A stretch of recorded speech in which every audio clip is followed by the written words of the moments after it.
Olá, meus queridos, sejam bem-vindos, né, aqui é a Masterclass da influência da LGPD na realização de pesquisas, né, promovida pela Solves. Eu sou Gianfranco Muncinelli, eu sou diretor do escritório brasileiro da Intedia, né, vamos ver se eu acerto a descrição que a Adri pediu. Eu sou um homem branco, barbudo, né, parecido com o Papai Noel, cabelo grisalho, estou vestindo uma camisa e estou aqui para conversar com vocês sobre a Lei Geral de Proteção de Dados. Quem vai estar junto comigo é o meu querido Rafael Nogueira, ele é coordenador de engenharia da Solves. Boa tarde, Rafa, como é que você está? Tudo bom, já? Tudo certo. Então, estamos aí, né, sobre conversar aí nessa masterclass sobre a influência da LGPD. Eu sou o Rafael, como o Jean disse, eu sou coordenador de engenharia da Solves.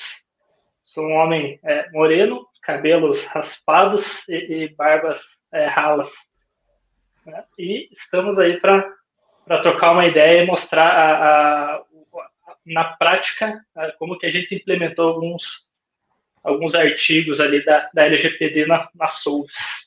E o Jean vai dar uma introdução aí para vocês sobre LGPD, sobre a lei. Show de bola. Rafa, saudade de quando a minha barba era da cor dessa tua barba aí, né? Muito legal. Vamos lá. Meus queridos, a Lei Geral de Proteção de Dados, ela. Até te falar um pouco aqui sobre mim, né? Sobre a Intedia. A Intedia é uma empresa espanhola, né? Ela está presente aí em 16 países, são 83 escritórios, e daqui de Curitiba, né, a gente coordena as operações no Brasil, né? Então o escritório brasileiro fica aqui em Curitiba. Eu tenho a honra de ser diretor dele junto com o Augusto. O Augusto deve estar nos ouvindo nessa hora aqui.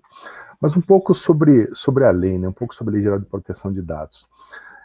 O pessoal fala muito assim, mas ela não vai pegar, puxa vida, é algo que o Brasil inventou. Não, negativo, né?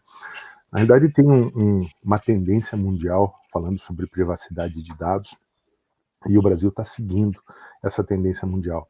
Na Europa, lá em 2016, a Europa ela sancionou a GDPR, né, General Data Protection Regulation, que é o regulamento europeu.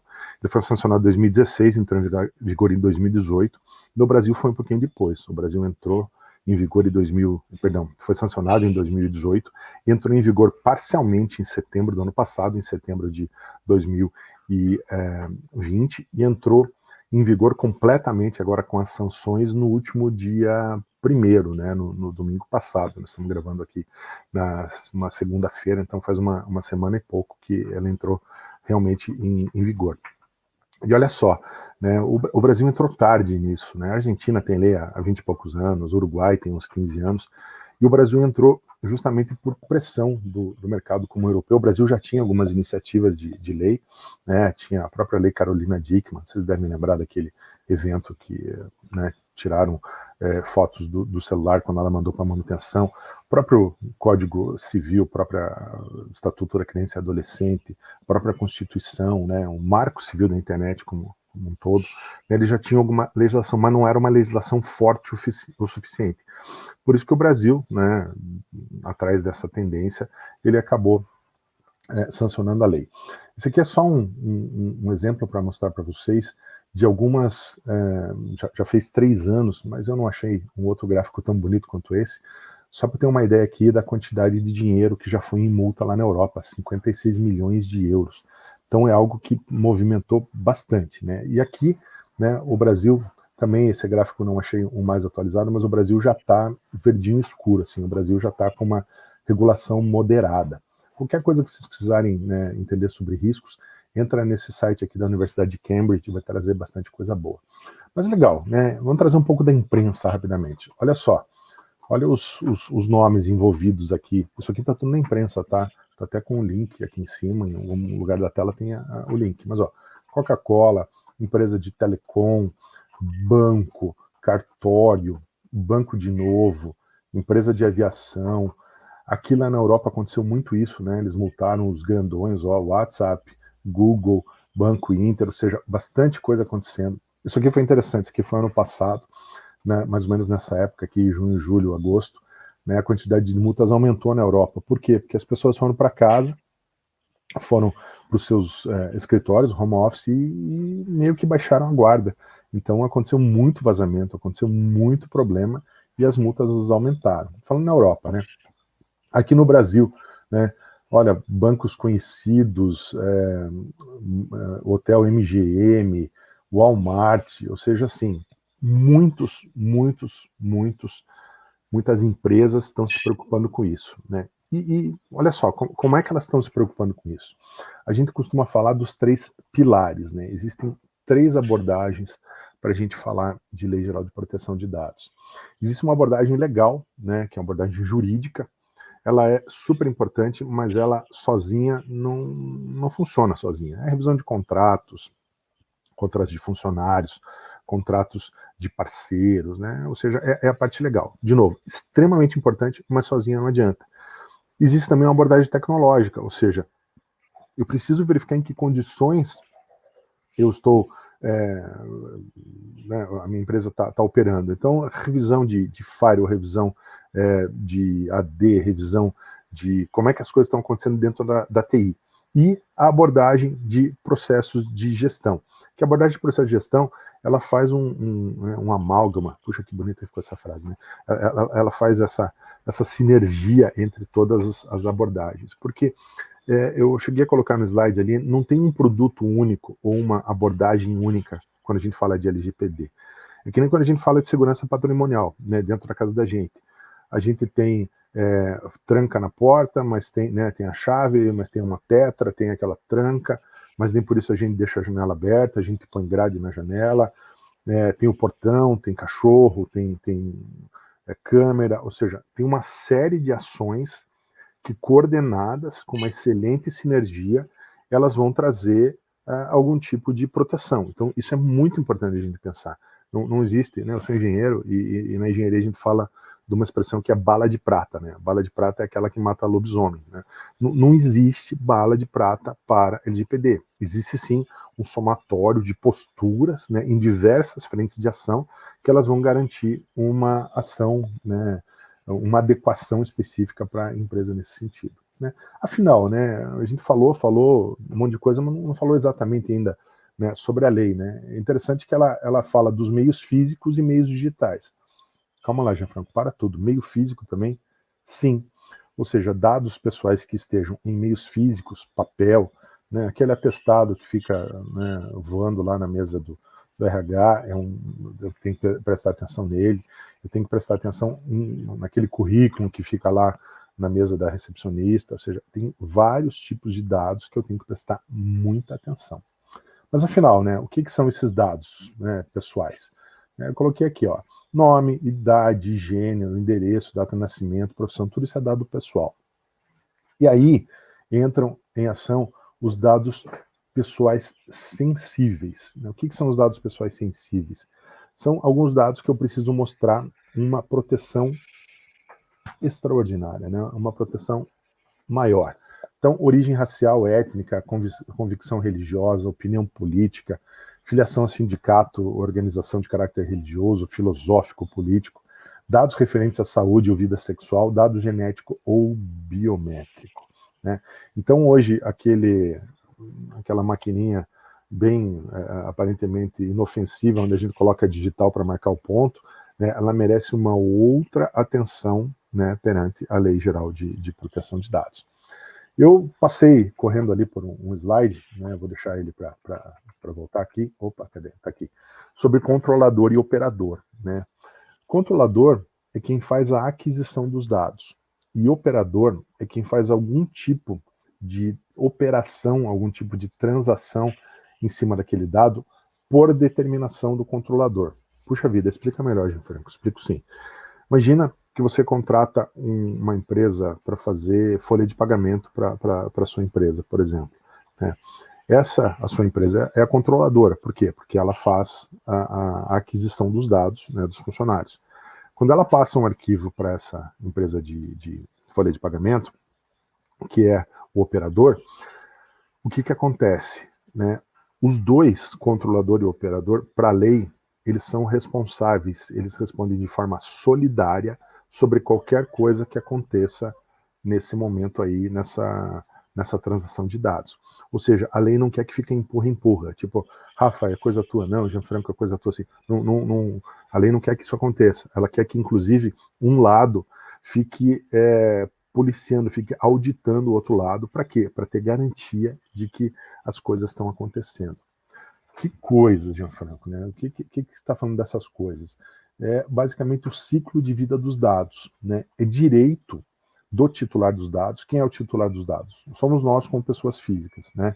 É direito dele saber aonde que se encontra o dado, né? Dentro desse ciclo aqui, né? Desde a coleta até a eliminação. Aqui tem muita coisa ainda que precisa ser explicada. Por exemplo, qual é o tempo de eliminação? Não tem. A lei ainda não fala sobre isso. Né? A Autoridade Nacional de Proteção de Dados, que está fazendo, por sinal, um trabalho brilhante, educativo, pedagógico sobre isso, ela ainda vai se manifestar no que a gente chama de regulação. Né? Ela ainda vai trazer qual é a usabilidade diária, né, de alguns artigos. Então, sobre a eliminação dos dados, não tem um tempo marcado na lei. Né? Tem algumas coisas, por exemplo, eu sou cliente, vamos citar, né, uma empresa que era de livros, né, lá fora, desde os anos 90, né, desde os anos 90 que eu compro livros, seja mais de 25 anos aí, bem mais de 25 anos de namorar com a minha esposa, eu já comprava livro lá, e DVD, e fita, né, na época, aquelas fitas de VHS ainda, né. Puxa vida, eu tenho cadastro lá há mais de 20 anos. Eu continuo cliente deles, continuo comprando, né? Então faz sentido que o meu cadastro continue lá. Mas de repente tem outros cadastros que eles precisam ter uma vida útil, né? Então de repente é melhor diminuir. E o que é interessante nos cadastros é respeitar algumas atividades de tratamento desses dados. Por exemplo, né, a finalidade. Finalidade é assim, por que você está pedindo aquele dado? Né? Eu, operador, né, quando eu peço algum dado, eu tenho que deixar muito claro, mas muito claro mesmo, para o titular dos dados, qual é o motivo, qual é a razão de eu estar pedindo aquele dado. Por exemplo, eu vou no médico e o médico pergunta para mim qual é o time que eu torço. Daí eu vou dizer, doutor, qual é a relação do time que eu torço com o tratamento médico? Né? Aí ele vai dizer, não, aqui você torce para o nosso glorioso Paraná Clube, né? Então você está dando risada, né, Rafa? Está dando risada, né? Assim, o desempenho do Paraná é que está deixando você sofrendo, por isso, né, que você está aí com esse problema. Então, daí faz sentido, né? Então, o nosso glorioso Paraná é que está gerando aí problema no fígado, né, de sofrimento e tal. Então, isso é finalidade, né? Os outros conceitos aqui vou passar rapidamente para não ficar no juridiquês, mas ó, adequação. Se eu disser para o titular, né, que eu vou tratar os dados dele só mandando e-mail para ele, ou que eu vou guardar só numa base de dados que está comigo, desculpa, eu vou ter que restringir aqueles meios que eu informei. Ou seja, eu vou tratar, né, a necessidade só o necessário, eu não vou fazer nada a mais. Se eu quiser usar aqueles dados para mais alguma coisa, eu preciso pedir. Por exemplo, um currículo. Eu fiz a aquisição do currículo para um determinado ciclo de recrutamento e seleção. Se eu quiser usar para outro, eu vou ter que pedir. Eu posso usar para mais um? O negócio é desse jeito. Né? Então, qualidade dos dados, livre acesso, né? Eu tenho que saber o meu nome, Gianfranco. O que escrevem errado meu nome não está no gibi. Né? Então, eu preciso que o meu nome seja corrigido. Isso é meu direito. Livre acesso dentro daquela mandala aqui, eu saber exatamente onde o meu dado está. Né, transparência. Aqui, segurança e prevenção são os aspectos que mais precisam ser observados pelas empresas. Né? Eu, como empresa que tenho dados de clientes, eu preciso, né, dizer para o cliente que eu estou deixando o dado dele seguro e estou me prevenindo, né, contra qualquer tipo de problema. E aqui entra, né, esse é quase óbvio, né, proibir o uso de dados para fins discriminatórios, né, e, obviamente, utilizar para prestação de contas. Né. E assim, uma das maneiras aí para garantir, para mostrar, né, que está aderente a boas práticas, é o famoso artigo 50, né, da LGPD. As empresas demonstrarem, tanto para o órgão regulatório, para a Autoridade Nacional de Proteção de Dados, quanto demonstrar para o próprio titular dos dados. Mostrar que existem mecanismos e procedimentos internos de proteção de dados. Né, que existem políticas e boas práticas de governança, né? Aí sim entra, por exemplo, uma ISO 27001, uma ISO 27701, os processos adequados, a própria boa-fé, né? A partir do momento que você está mostrando, né, um programa como esse aqui, uma masterclass como essa, puxa, a Solvay está preocupada, né, em falar sobre a lei para os funcionários, para os parceiros, para os clientes, para todo mundo, né? Isso é um ato de, nossa, absurda boa-fé, né? O fato de você ter reincidência ou não, cooperação e adotar prontamente as medidas corretivas, né? Então, é basicamente nessa linha de ação que a lei determina, né, que a gente age. E quais são as sanções, né? Aí está um burburinho nacional, agora em agosto, porque as sanções entraram em vigor agora no dia 1º de agosto, né, faz alguns dias. A primeira é a advertência, ou seja, não faça mais isso, né? A segunda é a multa limitada, a multa de 2% do faturamento limitada a 50 milhões de reais por infração, que é o que o pessoal tem falado muito. Mas olha só, às vezes a publicização, esse é o termo que está na lei, publicização, né, da infração, às vezes ele pode ser mais caro do que uma multa.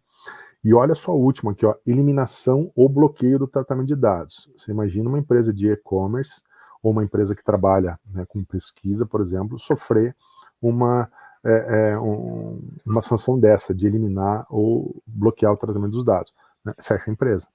Então, às vezes é mais cara do que a própria multa. Então, essas foram as sanções que entraram agora. Acho que a gente deixa o bate-bola para depois, acho que o meu tempo aqui foi bem em cima do laço. Rafa, a bola é tua. Conta pra gente um pouco de como é que a Solvay está reagindo nesse contexto todo. Abraço, meu querido. Abraço, Gê, obrigado aí. Então, vou mostrar para vocês como que a gente trabalhou aí, né, com a implementação de algumas coisas da LGPD para a gente estar em compliance. E também vou deixar algumas dicas aí de quem sofreu um pouco nesse processo todo. Só compartilhar aqui meus slides. Tá, então, vou mostrar para vocês aí alguns pilares, né, da implementação e da manutenção da LGPD na Solvay e o impacto que a sanção da lei aí ocasionou na operação, né, do nosso core business aí, que são pesquisas de satisfação.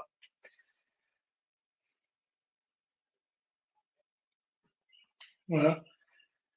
Então, a Solvay, né, é uma empresa que promove aí pesquisas de satisfação para parceiros nossos, e a gente faz isso através de formulários online e totens também no ponto de venda, né, totens físicos. Hoje, como somos uma empresa aí, business to business, né, B2B, a gente cai na categoria de operadores dos dados. Então, a gente coleta dados dos clientes dos nossos clientes, né? O cliente da padaria do Joãozinho, por exemplo, né? Então, ele deixa lá a opinião dele e o nosso cliente, que seria a padaria do Joãozinho, recebem os nossos relatórios aí para tomar as decisões que ele precisa tomar baseado na opinião dos seus clientes, né? E além de ser uma empresa de pesquisa de satisfação, a gente é uma empresa. E como todas as outras empresas que possuem dados, que trabalham com dados, que é a maioria, né? Depois que a lei entrou em vigor, a gente precisava fazer uma adequação aí de processos, adequação de ferramentas tecnológicas, tudo para colocar como o Gê disse, colocar o cachorro, colocar a grade na janela, colocar a chave, a tetra, para promover a segurança, né? E a gente começou tudo com um mapeamento aí de tudo que a gente precisa fazer, né? E essa é uma dica assim que eu acho que foi onde a gente acertou com certeza no início do processo. Se você não começou ainda, sinto lhe informar, mas está um pouco atrasado, mas se você ainda não começou a fazer a adequação da sua empresa, eu sugiro utilizar o LGPD Canvas ou o LGPD Model Canvas, né? Ele é baseado no Business Canvas, né? Ele tem a origem ali, tem um pouco de metodologias ágeis envolvidas, né? O diferencial dele aí é a cooperação, né? Então, você pode envolver outros times da sua empresa. Vale o alerta aqui que todo o processo não deve ser só o LGPD Canvas, né? Ele serve para balizar ali no início, né? É uma ferramenta visual e ajuda muito no processo. Então, a gente começou com o LGPD Canvas, né? Mapeou ali quais dados a gente tinha, onde é que esses dados ficam, né? Quais são os riscos, né? Legal e tecnológico, né? As áreas afetadas, como que a gente protege esses dados, tanto lógica quanto fisicamente, né? Não só os dados das bases de dados, mas tinha planilhas nossas no Google Drive, que é compartilhado com algumas pessoas da empresa, então processos foram criados para acessar algumas dessas planilhas que contêm dados, né? E tudo isso, todo esse mapeamento gera um plano de ação no final, então isso dá um panorama geral, uma ferramenta visual bem legal, né? E bem colaborativa aí, que dá insights maravilhosos aí para a sequência do projeto, né? Então, se eu posso dar uma dica para alguém, se você não começou, comece pelo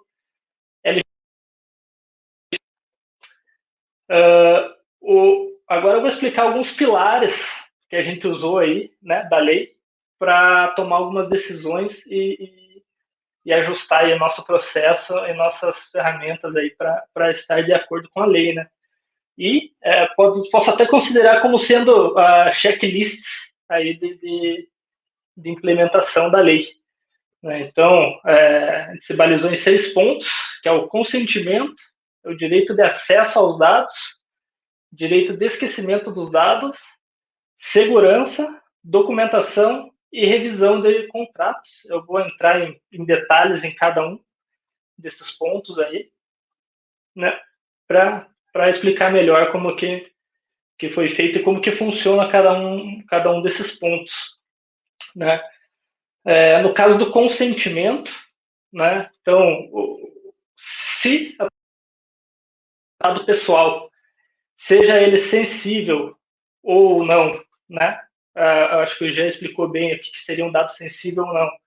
Seja um dado identificado ou identificável, você só pode trabalhar com esses dados, só pode usar ele para qualquer processamento que seja, mediante o consentimento do usuário titular dos dados, né? E depois a gente vai ver que isso tem um impacto direto em pesquisas de satisfação.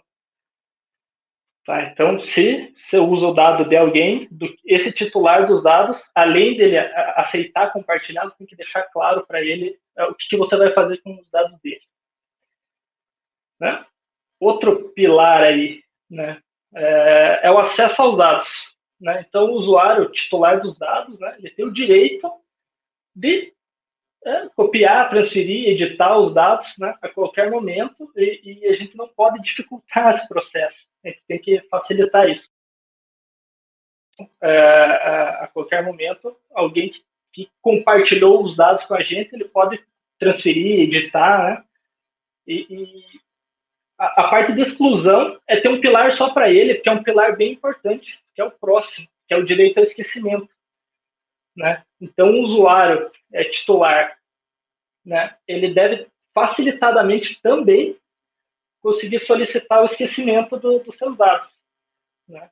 Só que o esquecimento é um pouco mais complexo, porque às vezes os dados a gente tem que garantir, quando ele solicita, tem que garantir que a gente exclua os dados dele da nossa base e da base de terceiros. Esse foi o direito ao esquecimento, que é um outro pilar aí importantíssimo para estarmos em compliance com a lei, né?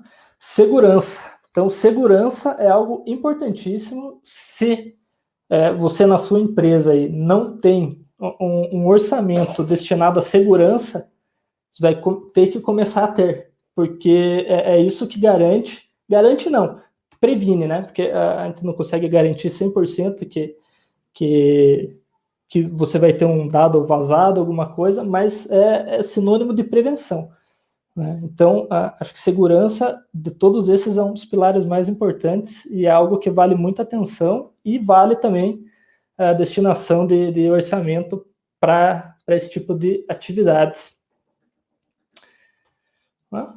Documentação também importantíssimo, é a melhor forma de gerar evidências, que estão sendo implementados aí alguns mecanismos, né, de proteção de dados. Se, eventualmente, uma auditoria bater na tua empresa, a primeira coisa que ela vai pedir é documentos, né, evidências de que você não facilitou um vazamento de dados, que você estava fazendo coisas, né, para prevenir vazamento de dados. Então, é documentação importante, além de outros benefícios, né? Se uma pessoa especialista não está na empresa no momento, se você tem a documentação, tranquilo, né? Está tudo registrado, outras pessoas podem assumir aquele papel naquele momento. Né? E sem falar que documentação é essencial, né, para o amadurecimento de processos, aí, tanto para LGPD como para outros processos. E algumas coisas que a gente acabou fazendo também foi revisar alguns contratos, né, com alguns parceiros estratégicos, e a gente acabou até trocando algumas aplicações nossas de cloud, né, para estar aí em uma cloud segura, né, e em alguém que tenha aí conformidade com a LGPD.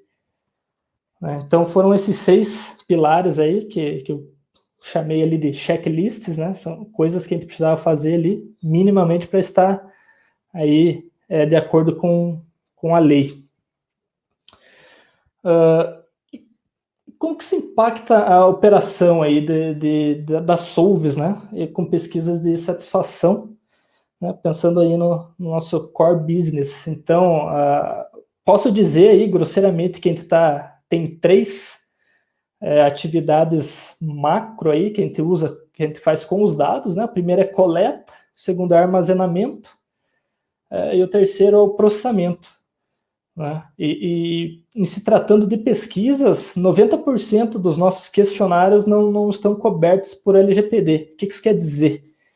Isso quer dizer que 90% dos nossos formulários de pesquisa não contém perguntas com teor de ou dado pessoal ou dado pessoal sensível ou alguma informação que identifique ou que a partir dela você consiga chegar a uma pessoa específica, né, que é o tal do dado identificado ou identificável, né? Então, apenas 10% dos nossos questionários, de alguns clientes nossos, tem perguntas com dados sensíveis, pessoais. Né? E o que a gente faz? O que a gente fez nesse caso? Né? Então, esse foi o primeiro impacto aí da operação. A gente teve que desenvolver um novo tipo de pergunta, que é a pergunta de consentimento. Né? E essa pergunta ela pode ser ramificada. O que isso quer dizer? Se a pessoa aceitar o consentimento que está escrito, e nesse consentimento tem que estar claro a utilização dos dados, o que a gente vai coletar e para quê, né?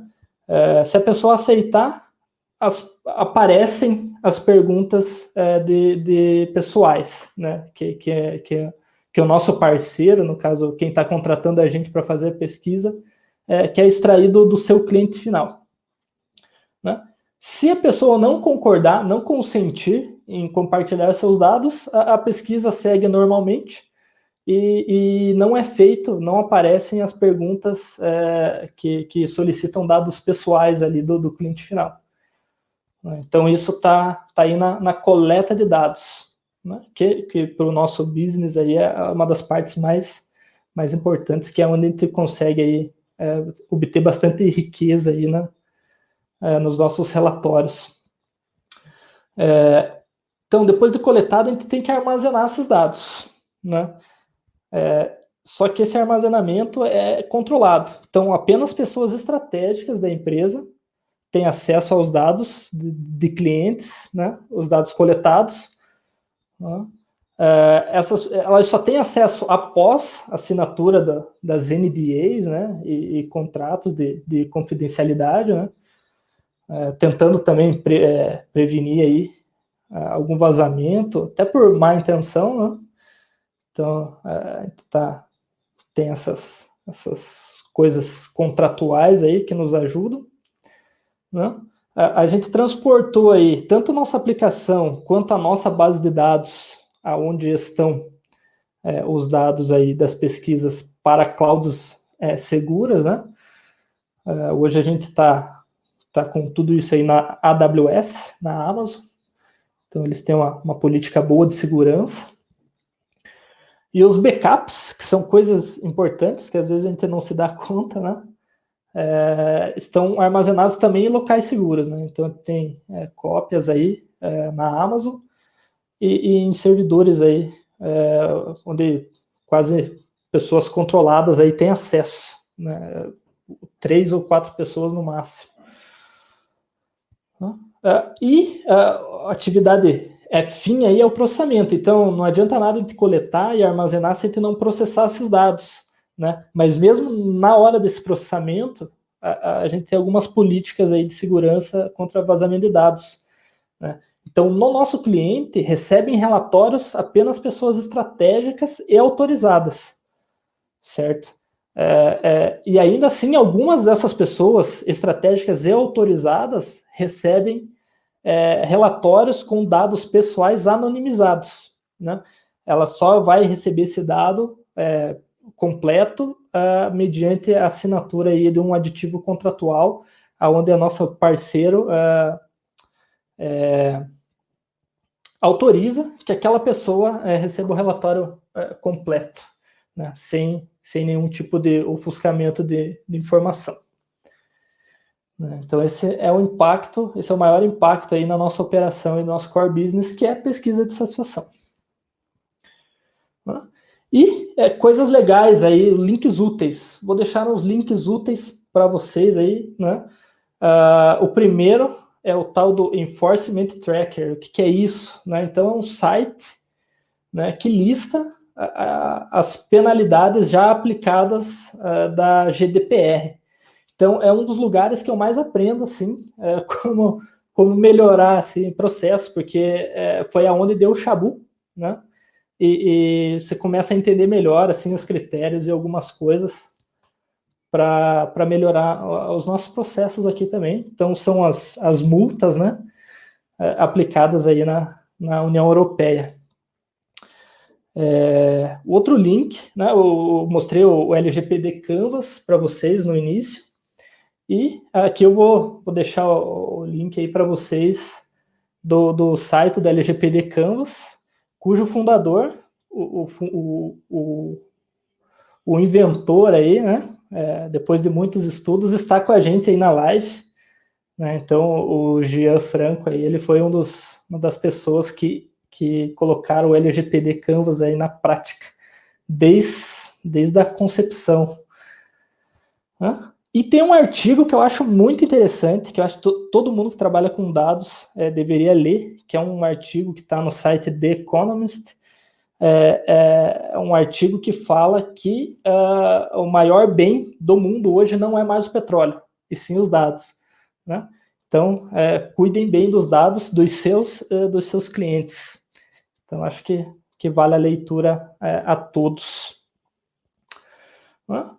Acho que é isso, eu fico à disposição aí nas redes sociais, qualquer dúvida, pergunta, né, ou discussão, sugestão, minhas redes sociais estão aí para todos, né, LinkedIn, WhatsApp, e é um prazer aí conversar com vocês sobre LGPD. Obrigado. Rafa, sensacional. Deixa eu colocar as minhas redes sociais aqui também. Precisar de qualquer coisa, né? Agradeço tua lembrança do LGPD Canvas. Ele foi um pedaço da minha tese de doutorado, estou estudando bastante o assunto. Precisar de qualquer coisa aí, pessoal, uma satisfação conectar no LinkedIn, no Facebook.